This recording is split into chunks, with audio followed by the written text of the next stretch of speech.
എനിക്ക് ആരോടും ഒരു പിണക്കോ പരിഭവങ്ങളോ ഒന്നുമില്ല. ഞാനൊന്നും എല്ലാം ഒന്നും പറഞ്ഞിട്ടില്ല.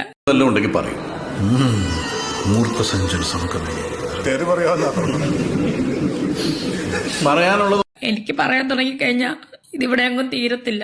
അറിയുന്നവർക്ക് അറിയാം. ഞാൻ ഒരുപാട് അനുഭവിച്ചിട്ട് തന്നെയാണ് ഇവിടെ നിൽക്കുന്നതും. ചേട്ടനുള്ളപ്പോഴും ചേട്ടൻ മരിച്ചപ്പോഴും എല്ലാം. നന്നായിട്ട് കുലുങ്ങുന്നില്ലല്ലോ. ഗുജറാത്തിലോട്ട് ചെല്ല്, നല്ലോണം കുലുങ്ങും. 5 രൂപ കുറച്ച് കൂടുതലാ.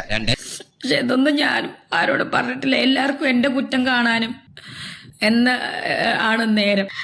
എനിക്കന്ന് 23 വയസ്സേ ഉള്ളൂ. 24 വയസ്സേ ഉള്ളൂ. ഒരു 11 വയസ്സുള്ള ഒരു കുട്ടിയുടെ ജീവൻ കൂടി തുടച്ചു വിടണം.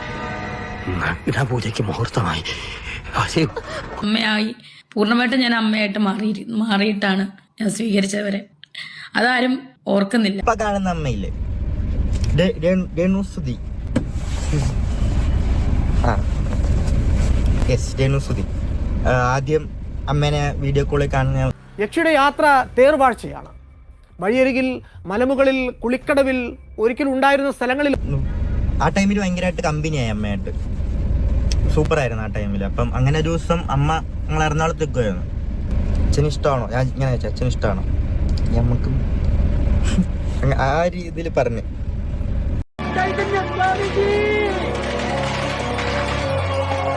വിളിച്ച് ഇന്നലെ എൻ്റെ വീഡിയോ കണ്ടിട്ട് ഞാനിപ്പോഴും ദുബായി തന്നെയാണ്. ഒരുപാട് നല്ല ആൾക്കാരെന്നെ വിളിച്ച് ഞാൻ ഓക്കെ ആണോ എന്ന് ചോദിച്ചാണെന്ന്. ഇപ്പോഴേ ഈ പുതിയതായിട്ട് വന്ന പ്രശ്നം. അപ്പോൾ 4 മണിക്കൂർ ഉറങ്ങിട്ടാ വരുന്നത്. ഇനി 3 മണിക്കൂർ ഉറങ്ങാൻ ബാക്കി കിടക്കും. അതെ, ഇവന്റെ മുഖത്തോട്ട് നോക്ക്. ഉറങ്ങാതെ മുഖം വവ്വാലി കപ്പി അടയ്ക്കുപോലെ. ഞാൻ FB-യിൽ പോസ്റ്റ് കണ്ടത്. നിരവധി പെണ്ണുങ്ങളെയും ആണുങ്ങളെയും തകർക്കുന്നൊരു സ്ത്രീ, പ്രത്യേകിച്ച് എന്നെ കരുവാക്കി. ഒറ്റ മാർഗമേ ഇപ്പൊ മുന്നിലുള്ളൂ. എന്താണ്? സാക്ഷാലമ്മ. കേട്ടിട്ടില്ലേ? മൂർധാവിൽ അമ്മ കൊണ്ട് എന്നെ ടാർഗറ്റ് ചെയ്യുന്ന ഒരു സ്ത്രീ. അവരുടെ പോസ്റ്റാണ് കണ്ടത്. നിങ്ങൾ പലരും കണ്ടു കാണും.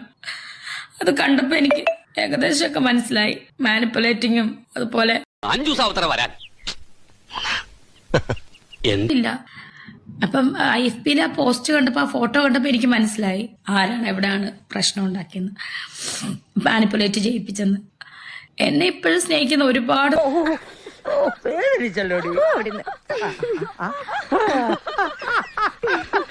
സൂചേട്ടൻ ഡെത്തിന് ശേഷമുള്ള ഞങ്ങൾ ഇംഗ്ലീഷിലെ പേശാറുള്ളൂ. ഇവിടെ സ്കൂളിന്റെ പഠിച്ച കുട്ടി ആരെങ്കിലും ഉണ്ടോടാ നിന്റെ കൂടെ? പറ ചേച്ചി പറ.